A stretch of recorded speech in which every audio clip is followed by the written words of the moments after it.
तुम्ही पाहत आहात MCN न्यूज मराठी।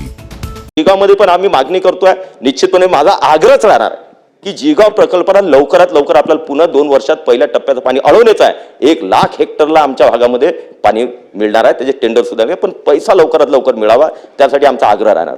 बुलढाणा जिल्ह्यातील जिगाव प्रकल्प अत्यंत महत्त्वाचा आहे।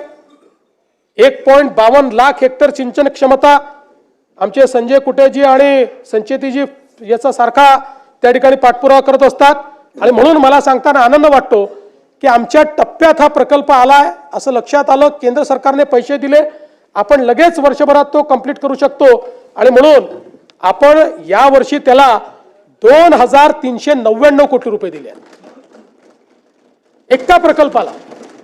त्यामुळे आता याचं काम आपण हे पूर्ण करू आणि या एका प्रकल्पामुळे बुलढाणा जिल्हा अनुशेषातनं अधिशेषात जाणार आहे आणि विदर्भाचा अनुशेष हा दूर होणार आहे।